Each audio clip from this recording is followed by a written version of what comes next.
melihat jadwal belajar anak itu sangat kurang sekali, karena semua tatap muka di sekolah itu ditutup, jadinya anak lebih banyak main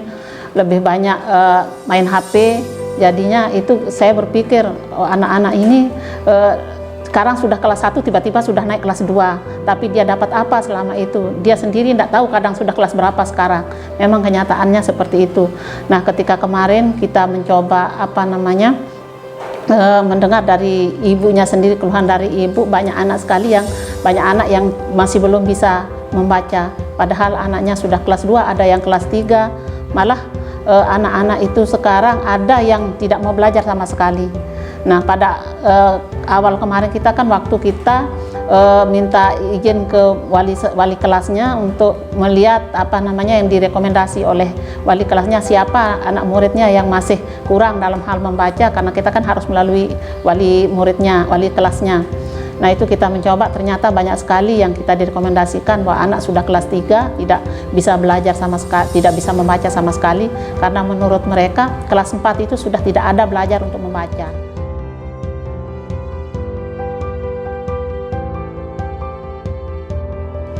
Pada awalnya kita yang siap menjadi relawan literasi SMA Mataram itu sekitar 11 orang, akan tetapi pada realnya kami berenam yang melakukan kegiatan tersebut. Dari 6 orang itu 4 orang yang aktif, yang 2 orang baru mulai dengan anaknya sendiri karena dia anaknya memiliki kekurangan, dia disabilitas.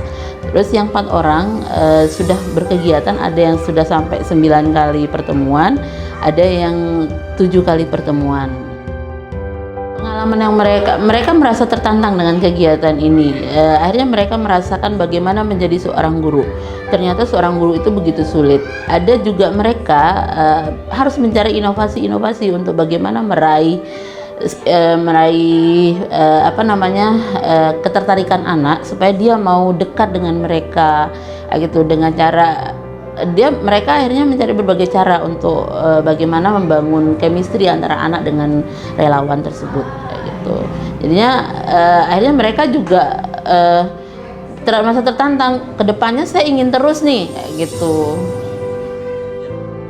Alhamdulillah 3 anak yang tadi itu dari 6, 4 anak yang memang dari awal dari tes awal mungkin ada masih videonya itu yang mengenal untuk perangkat pendidikan itu, yang bapak kata itu masih belum ini sama sekali. Tapi setelah beberapa kali pertemuan, malah dia antar temannya saling menilai, oh ini salahnya 3 Bu katanya. Jadinya dia tahu salahnya di mana, dia diperbaiki sama temannya, sampai dia tadi minta kecerita aja katanya, karena sudah hafal merasa di abjad maupun di huruf yang tadi itu, di kata itu kita kecerita, ada mana majalahnya katanya. Sampai seperti itu. Jadinya oh dia anak-anak ini butuh itu udah sarana belajar, mungkin alat belajar mungkin, supaya ada yang ini sama mereka.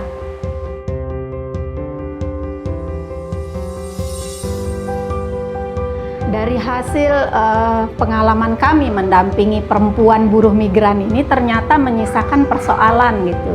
Nah, apa itu persoalannya? Adalah ketika anak-anak ini masih dalam tahap pendidikan awal, mereka lebih banyak diasuh oleh ayahnya atau oleh neneknya atau kakeknya. Nah, ini kan soal gitu, bahwa ada orang yang harus menggantikan posisi ibu ketika dia bekerja di luar negeri, maka ada orang yang harus menggantikan posisinya sebagai pendidik atau pengasuh di sektor domestiknya dia, gitu, di rumah tangganya dia. Dan peran ini kemudian mungkin digantikan oleh orang lain. Tentu saja itu akan berbeda ketika seorang ibu yang biasanya mengasuh anak dan mendidik anaknya di rumah itu kemudian digantikan perannya oleh orang lain. Nah, soal-soal ini kemudian menjadi perhatian kita juga sebagai komunitas yang concern isunya adalah pendampingan buruh migran. Nah, itulah kenapa kemudian kita menerima gitu ketika kita mengusulkan ketika ini persoalan ini kita mau kemanakan gitu, sementara konsen isu SP juga tidak di persoalan pendidikan anak kan. Meskipun begitu, kawan-kawan yang menjadi relawan sekarang ini sebenarnya sudah punya gagasan, sudah punya ide bagaimana anak-anak perempuan buruh migran ini kemudian diberi pendidikan yang seharusnya yang layak, yang menggantikan peran-peran ibu mereka.